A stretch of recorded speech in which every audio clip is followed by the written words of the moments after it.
Good morning, beautiful self-lovers. We're back. It's the Self-Love Show, and I'm your co-host, Dawn Light, with my gorgeous co-host here, Trish Wright. And we have an amazing guest today, Tangee, my beautiful sister Tangee, known for a long time, and just this is a sacred opportunity to really dive deep into her beautiful purpose work. And so, without further ado, I'm going to read her bio, but before that, if you are new to the Self-Love Show, thank you for watching and tuning in. And for our viewers that always tune in, we love you and appreciate you so much. So we just appreciate this show every week and give so much gratitude for the opportunity to do this and serve in this way. So without further ado, I'm going to read Tangee's beautiful bio. And really, we're going to explore a great topic today. And, this is dear to my heart, so I'm really grateful that Tangee does this work. So it's recoding our inner child wounds in order to consciously reparent ourselves and co-parent effectively. So in order for us to raise our children more consciously and to break the recycled parenting patterns that we are raised in, we must do the inner work with healing our inner child wounds. The same goes for being able to co-parent more consciously. As well, Tangee Zenryka Veloso will be sharing the importance of looking within and focusing on our own self-love journey. Whenever we get triggered by our children and or the co-parent, she will also share tools and exercises that have helped her to create a deeper connection with her own self-love, as well as her connection with her son and her son's dad, which is so beautiful. So as a mindset connection coach, Tangee will also do a recording activation to release any limiting beliefs you may have around self-love, parenting, co-parenting, and abundance, money, beautiful things. And she is also known as the Mama Warriorpreneur and the founder of executive director of the Solo Mama Warriorpreneur Summit, Wisdom Warriorpreneur Alliance, Soul Mama's Love Tribe, and Family Love Village. Wow, so incredible. She's a visionary activist, an online digital creatrix, an author, a speaker, and a single homeschooling mama, and a certified mindset connection coach who specializes in showing driven single mamas and women how to balance self-love, conscious parenting, and build legacy income online by leveraging social media while getting paid to be you. Yes! So, Tangee's number one selling book, Taming Your Wild Child, 7 Proven Principles for Raising Connected and Confident Children, has also been created into a 7-week online course and 12-month mastermind for single moms called Soul Mama's Love Tribe, based on her book and self-love tools. She has organized and facilitated numerous workshops locally and at massive festivals with the sole vision to co-create a thriving community to support and educate families on parenting through connection and eco-holistic living. She has been featured as a speaker at several workshops, podcasts, YouTube channels, and she has written many articles featured in the FL Village, Crier, Huffington Post, Mothering Magazine, Kids Before Conflict, and other various blogs and magazines. Her mission is to create a new earth paradigm in how we are consciously communicating and connecting to ourselves, our children, each other, and the planet. Through mutual respect, compassionate communication, healthy boundaries, as well as tapping into an abundance mindset, Tangee guides you in focusing on you becoming the best version of yourself first in order to give others permission to be theirs. Wow. Thank you for this beautiful bio. Thank you. Thank you. Thank you so much for having me here. I'm so honored and excited to be here with all of you. Thank you. You're just doing such good work in the world. This is incredible. I'm really resonant with what you do and so grateful to share in this beautiful opportunity today. Thank you. So I have a question that we can start off with. Yes. And okay, I'm just going to fully disclose that I am not a mother. Beautiful. And that's just like full on. You two are moms. I'm probably gonna have some opinions that are gonna be like, whatever. Because you've never birthed anything. Well, I birthed some things, and I have a cat, which is different, and I've had some dogs before. The question that I have is really around. Okay, so I'm gonna give you some context and then ask the question. So in our world now, the understanding of psychology and the understanding of the spiritual work that has it's only gotten significantly more defined, and we've had more understanding about psychology and child psychology as of from the 80s, to now. Like now we're like, oh God, we kind of know how all this stuff works. And now there's attachment theory, and now we have like more definitions. Right. What I think is happening, which I love, is that we're understanding how our early childhood wounding or our early childhood patterning creates our imprinting, creates the way that we have habits that carry us through into adulthood. This is why, some of us, this is why some of us go, ah! And this is why some of us go, ah! And this is why some of us are like in relationships, friendships, or whatever. My question to you is, okay, my question is around the recoding the inner child. So why would we recode? And what would be the signs, symptoms? Like, what would we do? Like, if I was like, well, why am I watching this show right now? What's like, I just dropped in from, planet wherever, whatever my personal name is. I've never heard anything about childhood stuff. Why would I be here? And what would I like, how did I get here? Right. Yeah, no, it's a great question. And I love that you mentioned that you're not a mom, because you don't have to be a mom to be able to heal the inner child wounds like you were talking about. And it's really important because there's 32 points in our brain that store limiting beliefs. And a lot of these limiting beliefs aren't our own. We were born from conditional love. We were born in love. And so at growing up in our childhood, we get ingrained and, like you were saying, imprinted, programmed with other people's beliefs. A lot of our money stories, just for one, is usually brought on from our parents. A lot of our limiting beliefs are brought on from our parents, teachers, an authoritative figure that that we were raised by. And so it's really important for us to reprogram any of those limiting beliefs, anything where we feel like we're not good enough, we're not smart enough, we're not worthy enough, anything we're not good, anything where we have those limiting beliefs. I feel all of us, raise your hand if you've had a limiting belief growing up that you don't know where it came from. Like, where did this come from? And it's ingrained not only from our parents, but I feel also as a society. Our society is ingrained, especially with these parenting styles. I call it traditional parenting styles, authoritative parenting styles that no longer serve us as a human race. And so that's what I'm passionate about with conscious parenting, is reframing those limiting beliefs and learning conscious communication and compassionate communication and mutual respect and healthy boundaries in order to release those limiting beliefs, those recycled parenting patterns that we were raised in, to break those recycled parenting patterns. I hope that answered your question. Oh, it absolutely answers the question. And I too resonate with this because I've done this work in my own life. And, this is why we share about spiritual psychology, because, this is spiritual curriculum.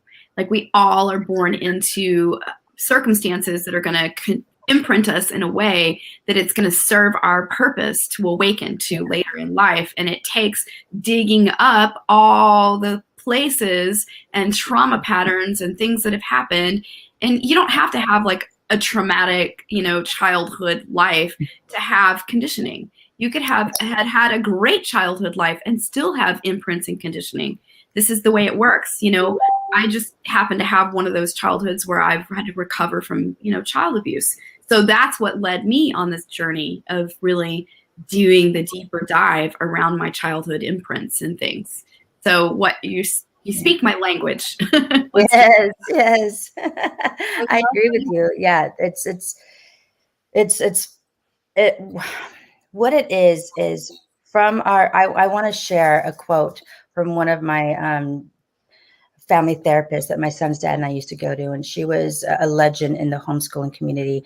And she was also a conscious parent advocate. And I put this in my book, and it's, we all bring to our relationships the good and the bad from our own upbringing. Children will always make us face any unfinished issues we may have from our own childhood. Yes. Much of the work we do with parents is helping them to unravel and heal their own childhood hurts so they can bring healthy patterns into their own family. So it's going to come up in another form. If we're not willing to do the inner work, to do the shadow work, do the inner work, take radical responsibility on our own selves instead of pointing out and playing the victim role and looking within to do the work, that's going to come up in another form, whether it's through our children, whether it's through another relationship, whether it's through another boss, another partner with business. It's going to show up until we heal those inner child wounds. Absolutely. I love what you said about, and I've said this multiple times on previous shows.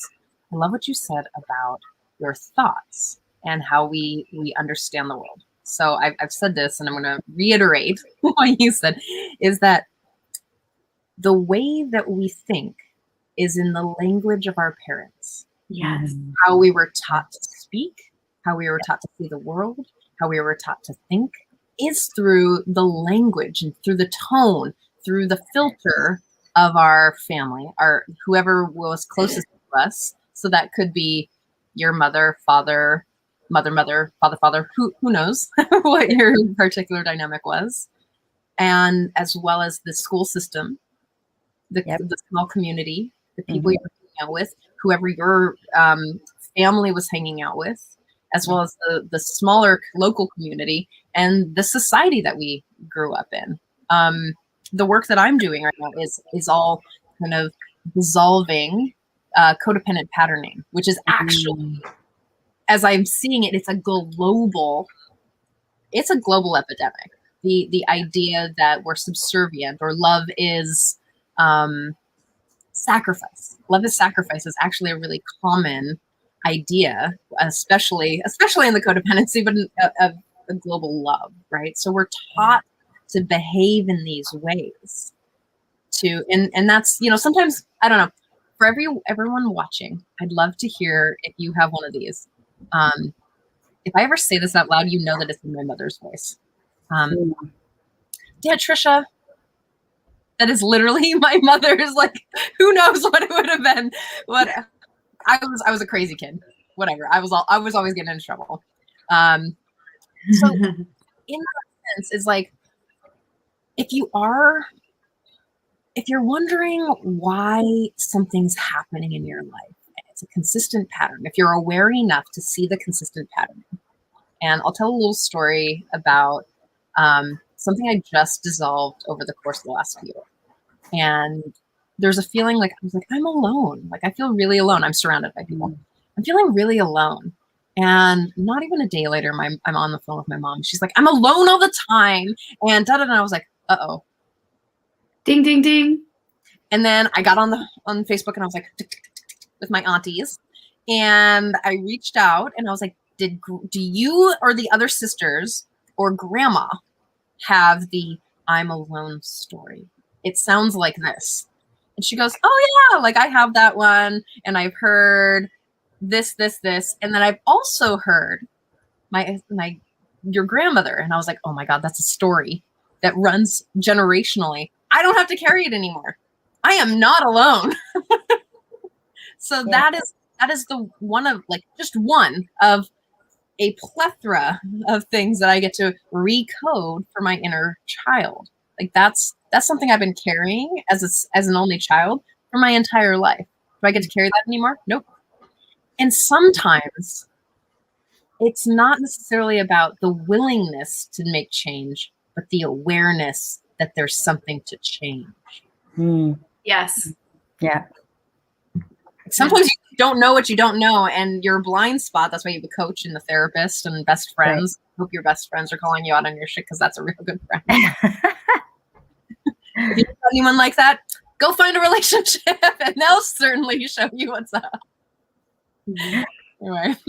No, I love that. I love that. I'd actually like to even take it even further and a little bit deeper, because I feel like we, and this may be a little weird and out there, but when we can say, when we say there's really nothing to fix, change, or improve about ourselves. Yes. We're not broken. Yes. Exactly. And so if we can get that limiting belief out of our brains and that's been something that we have been ingrained. Oh, I'm broken. I'm this, I'm that. If we continue to have that repetitive story, then yes, of course we're going to be. And it draws and tracks those same circumstances over and over and over again to you until you have a breakthrough and realize that you're running that egoic, crystallized pattern structure thought process. Yeah. Yes. So then how can we, so if we're not broken and there's no fixing or improving, and that's where it stems from our childhood, like the lineage, the ancestral, that's where it's like, it goes even deeper with our ancestral lineage to heal those inner child wounds. Because it doesn't just come from our own childhood. It comes from the whole society. And, so there's a thing in my book that I talk about, and it's the good jobs. Good job. And don't take this the wrong way. Good job is, we're like, well, what's wrong with good job? We say it so much. If you notice in our society, good job for sliding down going down the slide. Good job for walking. Good job for doing this. Good job. And it's like, yeah, good job. And so what we do, what that's training us, teaching us, is to look outside of ourselves for approval, acceptance, and appreciation, to be seen, to be heard, rather than looking within ourselves, knowing that we are good enough. Mm-hmm. It's also creating duality of good and impressing that you have to work for validation. Right. In order to experience your worth. Right. Right. So it's like this is the work that we get to do. And it's like healing those child wounds is a powerful part of it. And it's like, and like you were talking about thoughts, our thoughts are so powerful. What we think over and over can create our reality. It's so much deeper than even just the thoughts. What happens is when the ego, because when you're a child, your ego is forming, you know what I mean? And your imprints come before you're even 7. Like the whole thing is set up before you're even cognitive, literally. Yes. So what happens is the ego is formed in those really deep, the subconscious makes a choice about things you witness. Yeah. I'll use as an example. My parents used to fight about money all the time. It was very, very scary and terrifying to witness my dad rage and like my mom be scared. So I learned that women are disempowered in money. I learned all these things around this one occurrence over and over again, right? And so I had to really peel back the layers of all this stuff in my childhood conditioning. And it's powerful because those imprints, like I think my subconscious made a choice that it's not safe. Money is not safe in relationships, right? And like I've had to really deeply rework all of that in my own, and now it is safe. Like, and I can honestly say, what it was a really strong parental pattern of sex and money playing out. They fought about both. They hid the sex piece, but they fought about the money piece openly and about everything. And my dad fought about it with everybody. It wasn't just my mom, you know what I mean? And like had a lot of issues around it. And so I grew up terrified about this. And in fact, like I was terrified about both, really. And I had to reclaim my power there and realize like I'm empowered here and it's okay. It's safe, right? It's safe to have these conversations. They're not terrifying. Right. And I had to let that go. I had to do deep inner work. And really, I had to express the rage of being so terrified because the rage was caught in my body, literally. And I was afraid to feel my rage and anger about what I experienced because I was told that it's wrong or bad to experience your rage or anger, that it's not womanly, it's not feminine, it's not empowered to feel your rage. And that's wrong, because it's actually sacred and it's a teacher. But underneath that, I had deep sorrow and sadness that I experienced those things so young. Right. Yeah. See, and I love that you pointed out that you had to release the rage, and that rage is not something evil or bad, because they're just emotions, and we get invalidated growing up with our emotions, even to the point where, when you fall, when the toddler falls and they start crying and they look at you like, oh, you're okay, you're fine, that you're okay. That's invalidating and teaching them to push down their feelings. Mm-hmm. And so you're talking about it's not okay for women to not rage. How about the boys and the men? Mm-hmm. They're not. Crying is for sissies, and be a big boy, be tough. And it's like, this is what our society is raising us in, is not to be enraged and not to cry, not to feel our emotions, and invalidating our feelings and emotions since childhood. Yeah. Yeah. The way the pattern was showing up, I just want to add this piece in because I need to share this. So that pattern was there, and then it was unconsciously showing up in my own relationships over and over again. And I left multiple relationships when I was young because I thought that it was like this thing that I didn't understand, that I was generating that it was coming from the inside, that my egoic patterning and my belief structures that I experienced, that was born into, didn't realize that I was co-creating that, to learn about it, to let it go, to heal it, and ultimately lead me on my purpose work, right? Mm-hmm. And so I got into a loving container, broke all the cycle of abuse, and found a really beautiful, beautiful soulmate man that I'm still married to, that I can do the deeper work, dive with, and do the deep work with. And the patterns were able to show up still in that marriage, and be able to gently and lovingly work through it and reclaim my power to where now it's a conversation. It's not a huge fight. It's not a scary topic. It's not a place of like, oh, fuck, like my life is ending. How it used to feel when I was a child. Ah, that's beautiful. I love that. I love that success story. Yes. And that's the power of doing the inner work. That's the power of recoding our limiting beliefs. Yeah. And what we were ingrained in. Yes. Yes. I mean, growing up, I had the story of like, with my mom and my dad, they divorced when I was 8.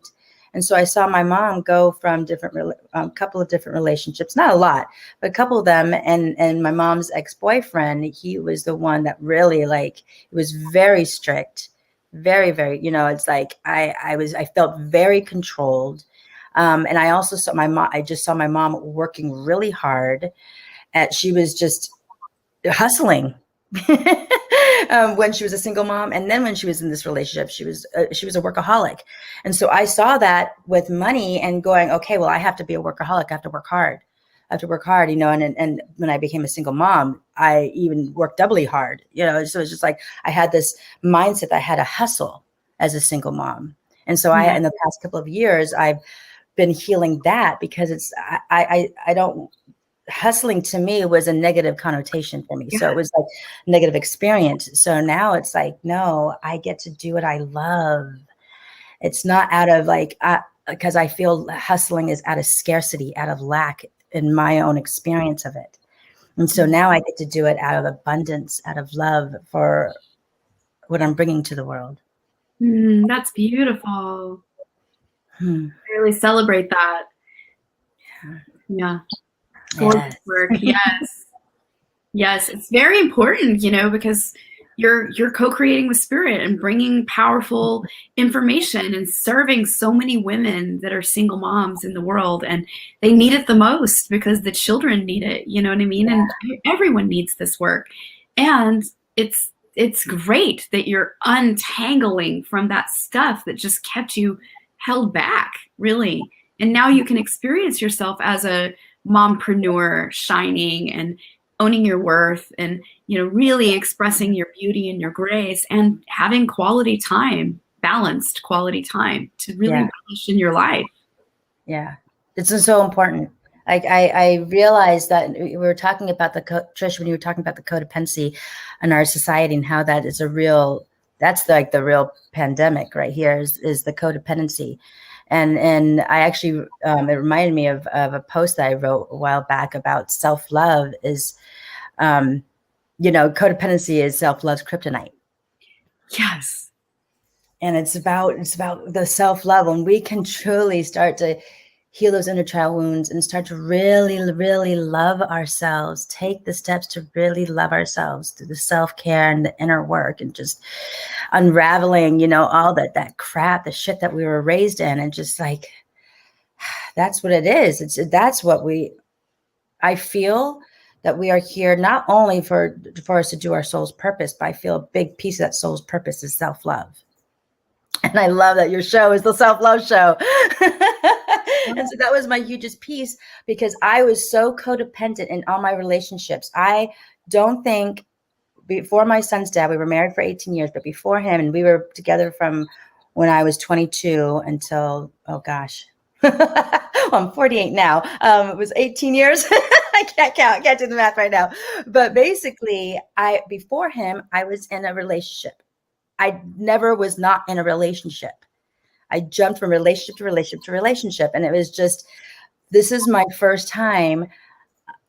In November, it'll be 8 years that I've been single. Like, I've had, certain things, dated and stuff like that, but nothing serious enough, especially introduced to my son. But, and that was the journey of the self-love and having not to be codependent and to love myself again. It was huge. It was a huge, huge transformation. And it was back in 2017. I had just launched my book, Unconscious Parenting. And even though I launched my book and I was like so excited, I actually went camping.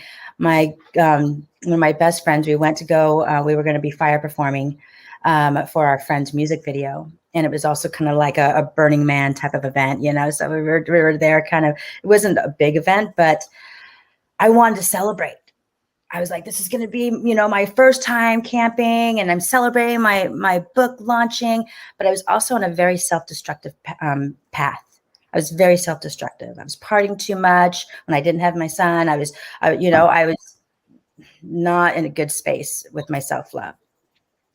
And I ended up partying way too much that night. I didn't get burned from fire performing. I actually fell in a coal. It was man-made, so there were no rocks around it, so you can see that it was like there was coals because the fire had burned down, and so it was low coals. So because I was inebriated, I fell into that fire pit, and I burned myself really bad on my butt, my thigh, and my hand and my arm. I had like 2.5 degree burns. And so we had to go, next morning we went to the hospital. That was a journey in itself. But it was like, that was when it was the fork in the road. Like, Tangee, you just launched this book on conscious parenting. You're not being conscious to your inner child. Like, what are you doing? You have this fork in the road. You can either go down this path of self-destruction and self-loathing and what you've got a son you're going to be modeling this to, or you can go down this path and really do the freaking inner work. Yeah. So that was like, it was a painful experience, but it was the gift. It was a beautiful gift that I knew right away was like, okay, it's time to wake the fuck up, Tangee. I love that you had that conversation with yourself. Yeah. I was like, look, this is it. This is it. All right. Right? We call this in spiritual psychology the stackers, because life keeps bringing you, spirit keeps bringing you stack. Like sometimes that saying, it rains when it pours. Yes.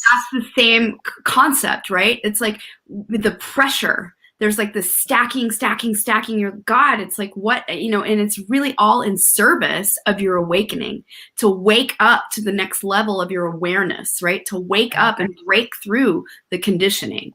And it forces us. It's like, it's going to keep stacking and it's going to keep bringing it until you choose. I'm not choosing to buy into any egoic structure or conditioning or thought process that I was raised with or conditioned to be. And I know that I'm more than my mind.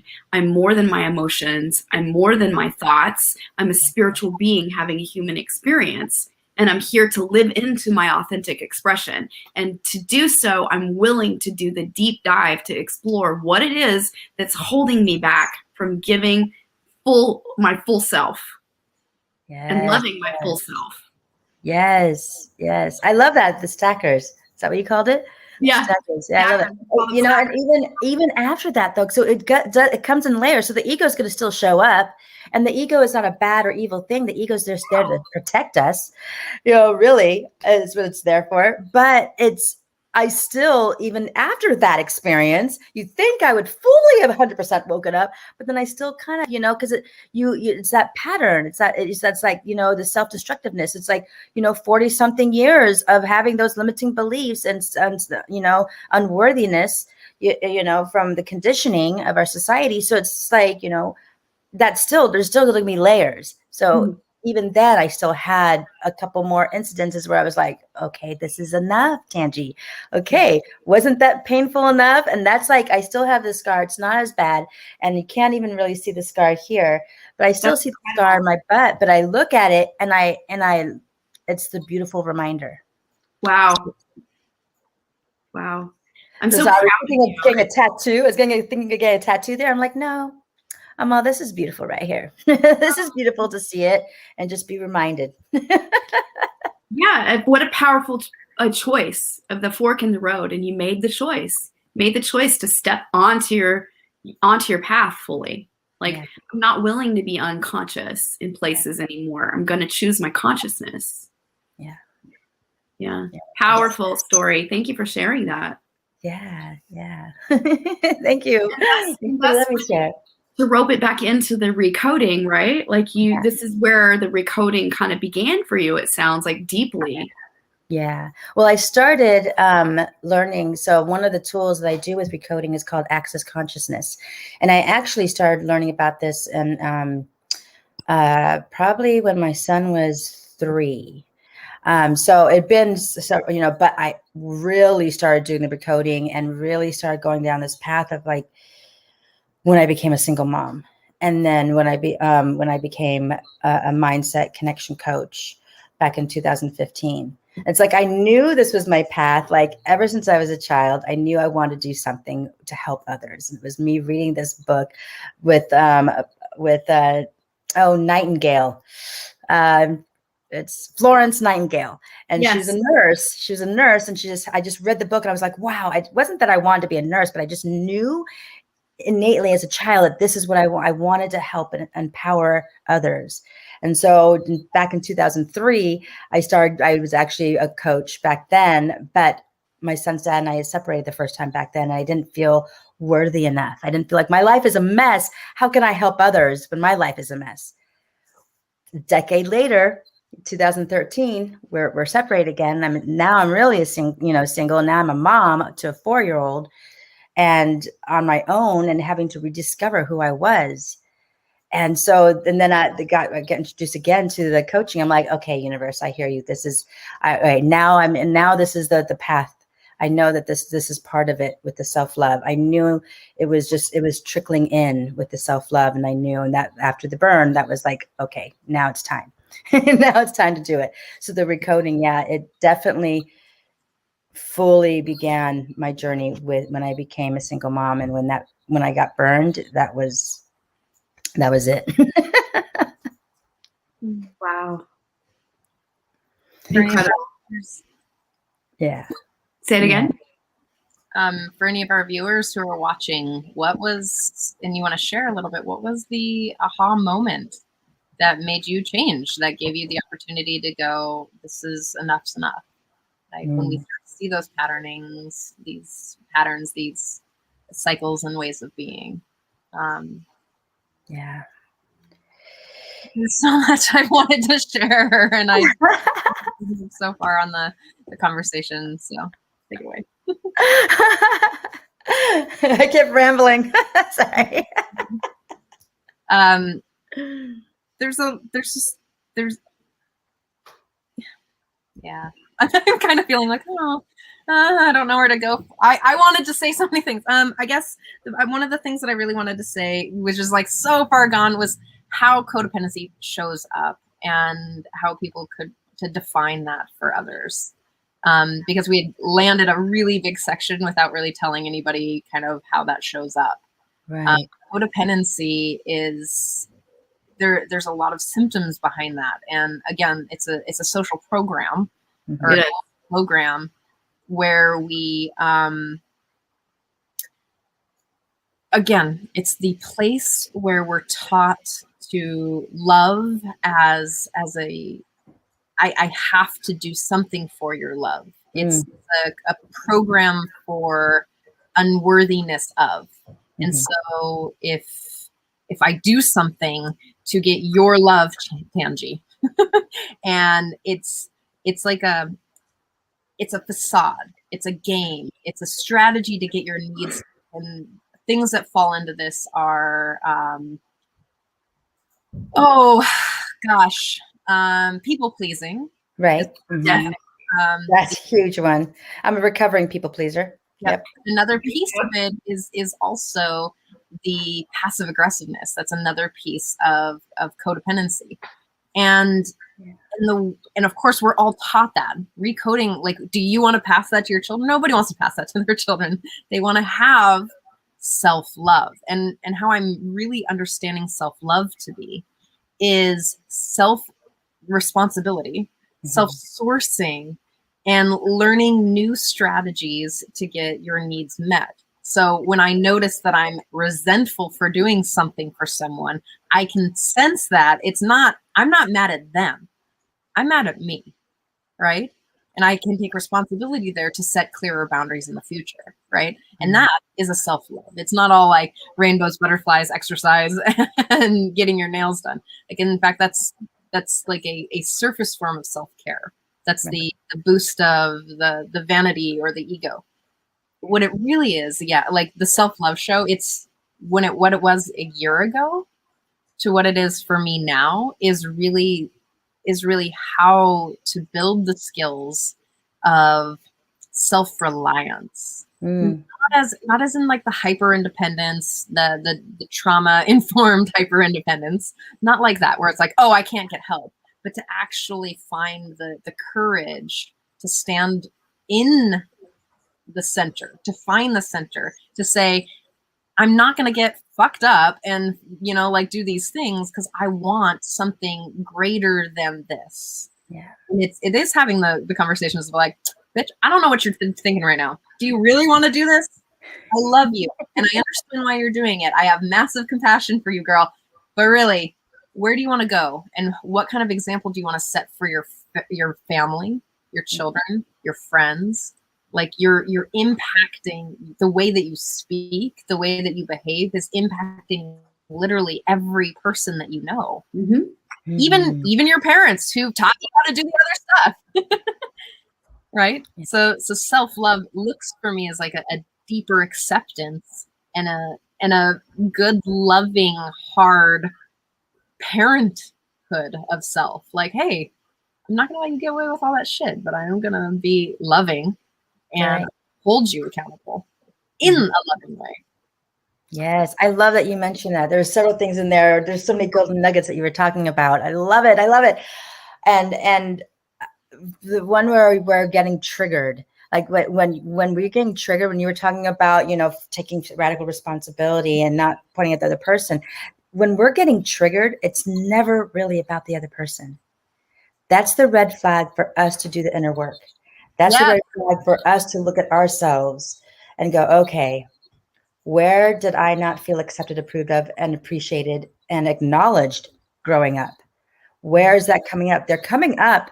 The other person is coming up in the form of reflection for us to see where we need. Now I want to say need, because need is coming from ego, where we could do the inner work, where it would be beneficial for our journey of self-love to do the inner work.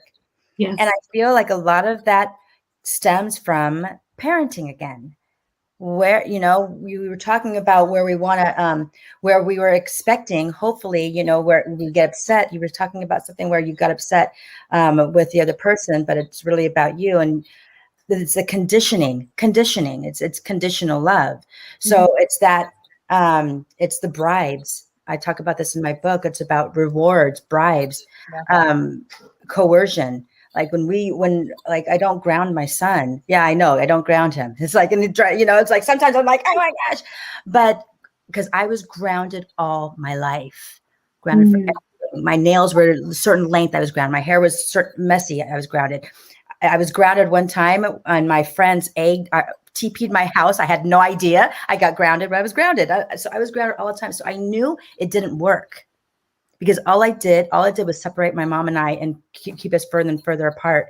And I lied, I snuck around, and I did everything I could to be a rebel, but I was still a good girl in front of their face. Right. And that's a whole concept in itself, the whole good girl, right. Where you have to buy into that whole, exactly. Yeah. And so it's like it's like the rewards, like, if you eat your veggies, you get the cookie.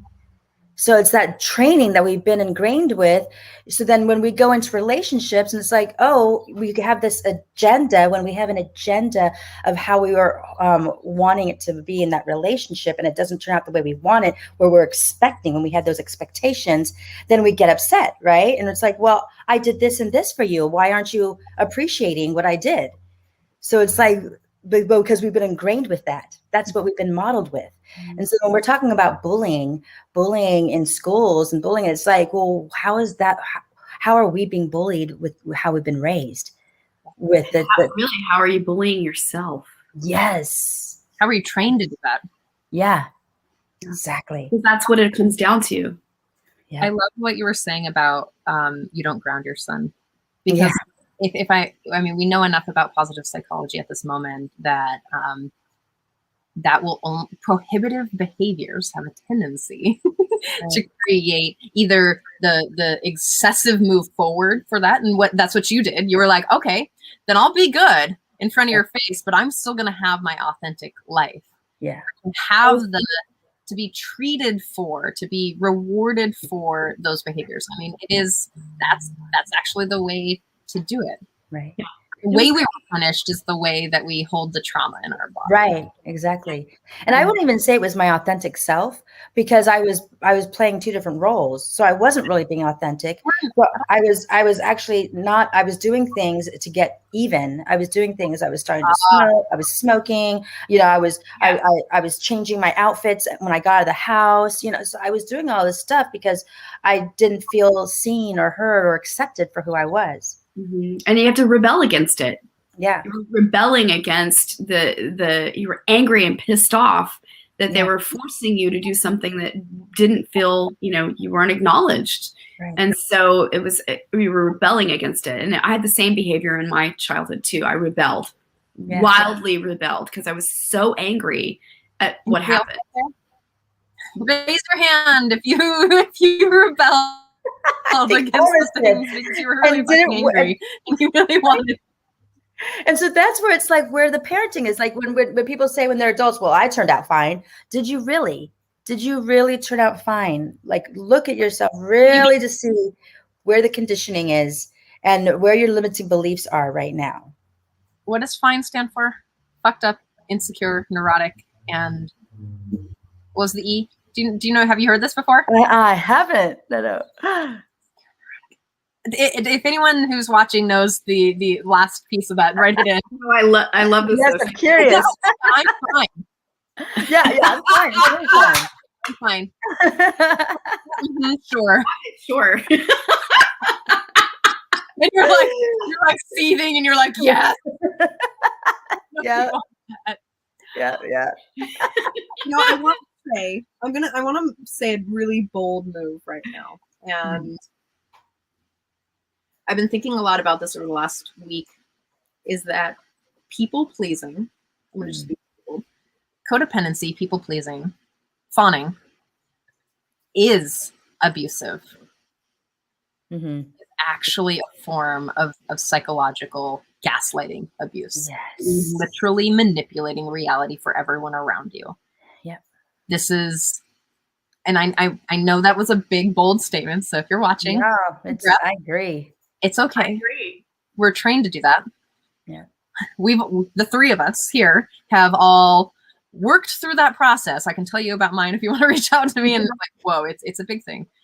But the way that you reparent yourself, the way that you recode the neurology in your brain is that you listen to Tangee, you reach out to Dawn, you go get a therapist. Like there's ways to work out the consistent, like, why the fuck am I doing this thing? Like I'm sure if you're watching this show that you've asked yourself that question at least once in your lifetime. Yes. How many times have you guys like said that to yourself? Oh my God. What the fuck am I doing? Yeah. Yes. Do you want me to go find the journals? I have like lots of those. Yeah, infinite amounts of journals asking myself what the fuck is going on. Why is this way? Yeah. The one thing that pissed me off most about doing my inner work, and maybe you guys will like resonate with this, is that just knowing that I have to change, just being aware of the pattern, just being aware of the work that I have to do and the childhood stuff doesn't change it. It's actually having to do the work to repattern the neural pathways in your brain and your habits. And you know what? You don't have to do it alone because there's three beautiful friends here right now who are willing to walk you through that. Yes. And lovely, this is our work. Yes. You're awesome. And Thank you. Thank you. I'd like, if there's time, I do have, if anybody would like, I mean, I can't see the comments or anything, but this is one of the tools that I do with recoding is through access consciousness and what I do with my clients. So if there is like any limiting beliefs that anybody has, I could share, you know, I'm going to just do this process, but I can't see if there's any, you know, so please put in the comments if there's something, and maybe Trish or Dawn, you can. Okay, awesome. But I mean, a big one. So I could start out. So what this is it's kind of like a Hogwarts statement. So it's kind of like a magic Hogwarts statement. And basically I ask a question. And I go, so for instance, let's say something like with not enough, we're not good enough. So anywhere that we're believing that we are not good enough, that we're not worthy, I'm going to ask this question: shall we delete, uncreate, and destory? And so whenever I say, shall we delete, uncreate, and destory, just say yes. You can either say it out loud or you can say it in your mind. That way you're just giving me permission to help recode you, to recode that limiting belief. Like I mentioned earlier, there's 32 points in our brain that store limiting beliefs. So anywhere that we are tied down, that we are shackled to the belief that we are not good enough, shall we delete, uncreate, and destory? And then just say yes. Let's clear and transmute across all times, dimensions, space, energy, and realities. This and a gazillion times infinity. Right and wrong, good and bad, puck and pod, all 9 shorts, boys, and beyonds. I know it's a weird Hogwarts statement, so it's not about the words. It's about the energy and frequency behind my words when I'm doing these recoding. So what would it look like? What would it feel like for us to stand in our power, step up into our truth, and know that we are good enough, that we are worthy of self-love and attracting love and abundance in all forms? And anywhere that we are still have that in a little inner voice that doesn't believe in this, shall we delete, uncreate, and destory? Let's clear and transmute across all times, dimensions, space, energy, and realities. This and a gazillion times infinity. Right and wrong, good and bad, puck and pod, all 9 shorts, boys, and beyonds. Puck and pod, point of creation and point of destruction. And so what I'm doing here in this recoding is I'm unstoring, destoring, uncreating all and deleting all of these limiting beliefs, these patterns that we were raised in. So are there does anybody have any limiting beliefs that you would like some clearings on? Has anybody shared yet? No one's shared yet. Okay, no worries. How about for you two? Do you have one that you want to be cleared? Oh yeah. let's talk about timing. Yes. Here, let's talk about being on other people's timing. And and frustration when others pull upon your own timing when you're wanting to do something that's very important to you, and then you're having to sidetrack. Okay, good. So anywhere that we're being pulled in too many places where it's hard for us to say no and say no to others and say yes to ourselves, shall we delete, uncreate, and destory? Yes. Let's clear and transmute across all times, dimensions, space, energy, and realities. This and a gazillion times infinity. Right and wrong, good and bad, pock and pod, all 9 shorts, boys, and beyonds. Take a nice deep breath in. Let it all out. What energy, space, and consciousness can we be to trust in the timing, to trust that we are in divine timing? And anywhere that we feel like we're not in divine timing and we're running out of time, or are we being pulled away with our own time, shall we delete, uncreate, and destory? Yes. Let's clear and transmute across all times, dimensions, space, energy, and realities. This and a gazillion times infinity. Right and wrong, good and bad, pock and pod, all 9 shorts, boys, and beyonds. What would it look like? What would it feel like? Just really step into that place, that future-paced scripting. Feel in all your 5 senses right now. What would it feel like? What would it smell like? What does it taste when you're celebrating that you have enough time? That time is also just an illusion. And anywhere that we're shackled to time, anywhere that time is our enemy, shall we delete, uncreate, and destory? Yes. Let's clear and transmute across all times, dimensions, space, energy, and realities. This and a gazillion times infinity. Right and wrong, good and bad, pock and pod, all 9 shorts, boys, and beyonds. Take a nice deep breath in. Let it all out. How are you feeling? Do you feel like you need more clearings on time? I feel great. That was awesome. It sounds like a rap. The interesting thing is I do spoken word. And so then when I do it, it just comes out like that. I love it. I'm like, this kind of sounds like a rap. I like this. Yeah. Can we do another? And Yes. It's for someone who's watching. Mm-hmm. And I know that,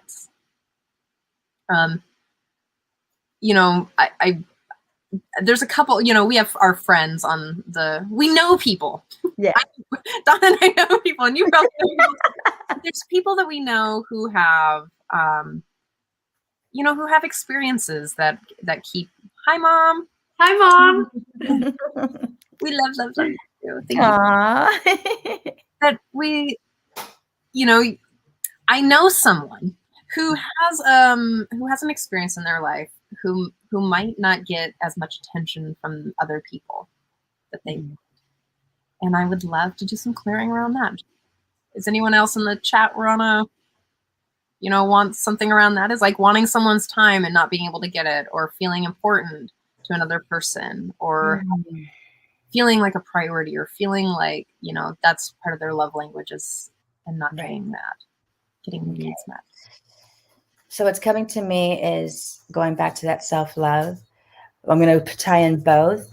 So anywhere that we're feeling like not appreciated, not seen, not heard, shall we delete, uncreate, and destory?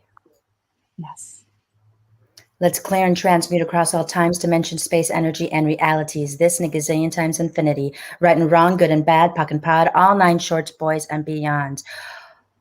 What energy, space, and consciousness can we be to trust, fully trust that we are being seen and heard once we really, really, really, really dive into our self-love? Because when we're fully loving ourselves, when we're being that love, when we're being that essence, it's impossible for us not to attract that to ourselves as well.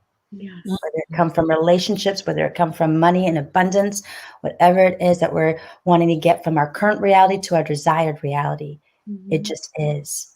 So anywhere that we still have work to do, but we're not willing to do the inner work, Yes. or perhaps we just haven't done the inner work, shall we delete, uncreate, and destory? Yes. Let's clear and transmute across all times, dimensions, space, energy, and realities. This and a gazillion times infinity. Right and wrong, good and bad, puck and pod, all 9 shorts, boys, and beyonds. Take a nice deep breath in. And really breathe into your heart. And hold it for a few seconds. And let it out.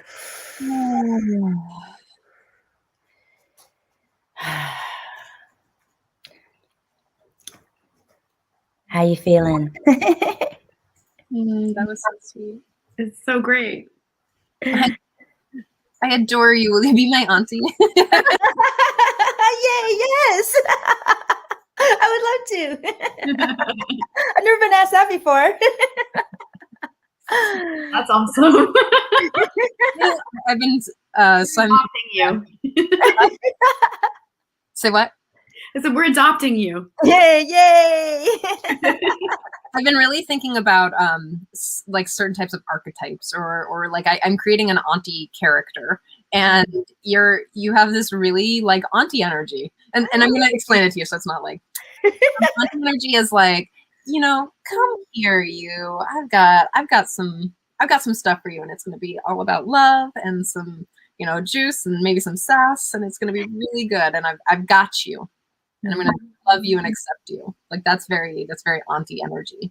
Oh wow! Thank you. What a great compliment. I love I that. know. I'm just receiving that right now. Thank you. Wow. I'm like getting all teary-eyed right now. That's beautiful. Thank you so much. Woo. Yeah. I just want to acknowledge you for the work you've done in your parenting journey with your son, taking the conscious choice to move forward in your spiritual path, really being committed to being the amazing coach you are. Like, it's beautiful, and I really see the authenticity in all your sharing, and it's just so heartfelt and gorgeous. And I'm so proud to acknowledge you and see your light, you know, that you're doing the work. It's great. It's like such a good service. And I know that you change mamas' lives out there that really need that love and that modeling of like, hey, if I can do it, you can do it. Right. And that's so powerful. It is. Thank you. Thank you for that. And that's like and I realized like that was part of my soul's purpose, was like with single moms, because, and I've heard from single dads who have been like, gosh, I wish the mom was like you, who could just be more accepting and not be so bitter. And it's like, so I'm hearing both sides. And it's like, it's just like, if we can just release the bitterness and the triggers, because it's never about them, and just really look within and recode those inner child wounds that's showing up, that person is showing up and still showing up that way for you because you're not willing to do that, or you're not seeing that it's yourself that has to do the inner work. Yeah. So, sorry. I want to riff off of what you were saying about triggers. And I've said this a million times in the shows, but I'm going to say it again. So anytime you're triggered, it's yours. Yeah. And how you relate to the issue is the issue. Yes. Yes. I love that. Yes. It's actually a spiritual psychology principle. So how you relate to the issue is the issue. Mm-hmm. So it's a very, very, very powerful, for all our viewers out there, if you're catching the show the first time, I've said this many times, it's such a powerful spiritual psychology principle that will help awakening. And really, anytime you're triggered, just put your hand on your heart and ask yourself, how am I relating to this? That's the issue. Yes. And it gets you to tune in inwardly and really tune in to like, what's the incongruence for me here? It's not outside, it's inside. Yep. Yep. I love that. There's a quote that I love. I think it's unknown, but allowing someone to, holding a grudge is allowing someone to live rent free in your head. Yes. Yes. I've heard that before, and it's so true. Yeah. Yeah. And so it's just like, you know, and because of the journey of like with my son's dad and I, like for now, I'm so freaking grateful. Like we are at a place where we are friends again. Yeah. You know, I mean, we've known each other for 30 years. There's history there. We've got a child together, and it's like, I can either be bitter, and you got to say, there's been things in our past where I was just like, oh my God, like this is a lot of stuff. But it was just like, I always went back to myself. and going, okay, where do I get to do the inner work? Instead of where I have to, where do I get to? It's also changing that language around, it's just like, it's just shifting that perspective. And my son's going to come over and give a hug and kiss. Hey, come back. Come here. They want to. This is my son, Andrick. Oh, hi, buddy. Hi. He was hearing me, so he's like, I'm going to give mom a hug. I love you, baby. What you're saying about, I love your son. Thank you. I love what you were saying about, it's changing the language. And that's one of the reasons why I don't use heal anymore. I don't use healing because it implies brokenness. I use healing for bones and things that are actually like ripped and broken. Yes. But it's like it's transformation or perspective shifting. Yes. Yes. I love that. And another piece about, I've said this a zillion times too, is like, who's feeling the feelings? Like, my son's feeling the feelings. Who's feeling the feelings? Yes. And the hotter the trigger, or the hotter the emotion, the less likely it is about the other person, because it's really a core value or a core like need or want in your being. So it's like, yeah, Tangee, if you like totally do something and I am like, whoa, and I am fuming, I know that it's about me. And I can sense that, and I might take space, which is a good opportunity to like love the other person. Like, I'm mad. I'm gonna take space now. That's not ever how it comes out. It's like, I'm mad. Yeah. Yes. I'm doing my own shit right now. But that's the thing, is like, I know that I'm feeling the feelings. So for all of you watching, if you're upset or whatever, it is about you. Again, we're just like reiterating this. It's about you.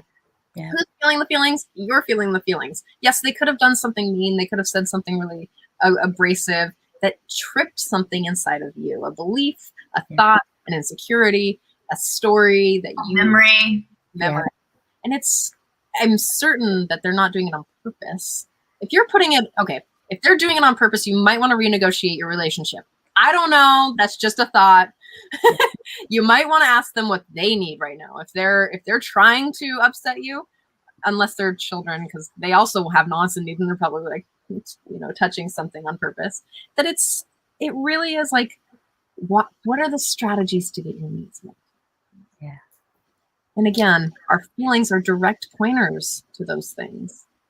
And your feelings are, telling us how to think and what we want and need.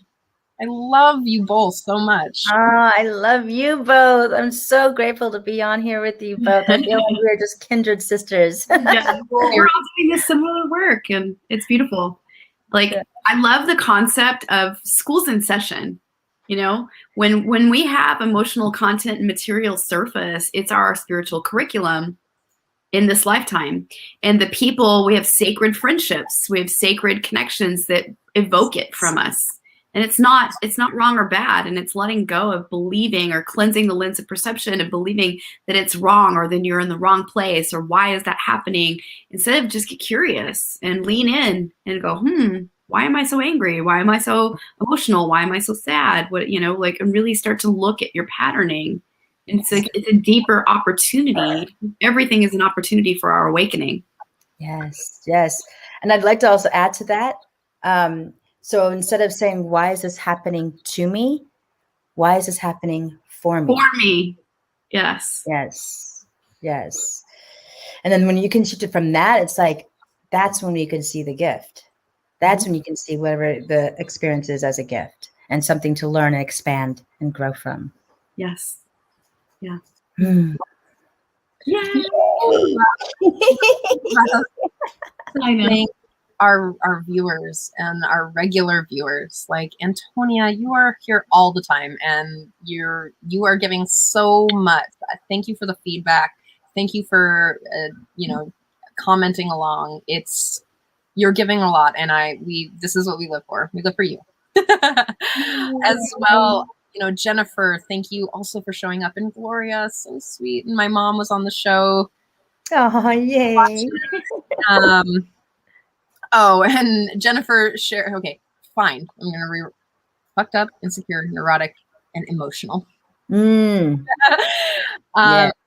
So again, thank you for sharing us out. Thank you for really being part of committing to your self-love, committing to the love of others, and sharing us out and allowing us to have a greater impact. Hi, Mama. I love you too. Aww. She's like still here. Antonia said, "Go ahead." Yeah. Aww. Yay. I'd love to be able to just share out Tangee's information. And again, if this, go find her. Click these links. She's amazing. Aw, thank you. Thank you. I'm also doing I'm going to be launching a program, an online program. It's been long overdue. It's called the Solo Mama Warriorpreneurs Mastermind for single moms. Yeah, so I'm going to be launching that in September. Gorgeous. Yeah, it hasn't. I don't have the link yet. I'm doing it right now. That's okay. You could say a little bit about it if you like. Yeah, yeah. It's just going to be a journey of just like it's going to be 6 months, and we're going to meet up online, and I'm going to be able to go through the recodings. It's also going to be on my book, so tools and really not even tools, but a family philosophy on conscious parenting. And there's also going to be tools on self-love and also on entrepreneurship, healing that money mindset and tools on becoming an entrepreneur. Yeah. So excited for you. Thank you. Or even if you are an entrepreneur, just, enhancing your entrepreneurship. Yes. Gorgeous. Thank you. Yay. I also love to thank Sign Network. They're running us out on 44 pages right now. And a couple people who have shared out our pages privately. And this really makes a difference. Sign is a beautiful network. They're beautiful people, beautiful network, and they're really sharing out they're being the change that they want to see in the world. And this is a global web of love and compassion. And so thank you, Joan and Summer. Thank you, Scott Thomas of Love Coach Academy, for being a great teacher in my life and being the foundation of the show, the muse. Yes. Thank you, thank you, thank you. Thank you, beautiful ladies, sisters, goddesses. I'm so appreciative of both of you for having me on here. I feel so honored. Thank you. So appreciative too. Thank you for the opportunity to share and the gift of who you are and the work you do in the world. And really deeply appreciate you so much. And I just want to do a shout out to if this type of work calls to you, if what I spoke about untangling the sex and money patterns and, really untangling your relationship in your marriage or partnership, because I've been married now 18 years and I'm holding down the fort with marriage. So I have some knowledge there. It's not easy. It can be very challenging, long-term relationships. And I really desire to help women really show those identifications and cleanse the limits of perception so that you can really step further into a deeper committed partnership where it's balanced and it's equal and you're not holding the stories of imbalance or struggle, or if you're showing up in your partnership where you're feeling like everything is out of balance, it's wonky, you're working through deep patterning, it's surfacing and you're not happy, then reach out and come into this group called Reclaim Your Trust. It's our Facebook group. It's free. Please come on in. We have amazing resources and tools all about reclaiming trust, because that's the depth of the work. Is really everything comes down to our level of trust with ourselves, and it's all about exploring where are the boundaries and barriers I'm holding myself to that's creating the patterns. So I just invite you forward into Reclaiming Your Trust. It's an amazing program and group that we're holding, and I'm about to launch also a really beautiful program. And so I'm preparing on the back end, and I probably will launch in September. We'll see. I just am waiting for all the little bells and whistles and details to get all wrapped up, and then I'm going to go full force. But yay, it's exciting. We want you in the group.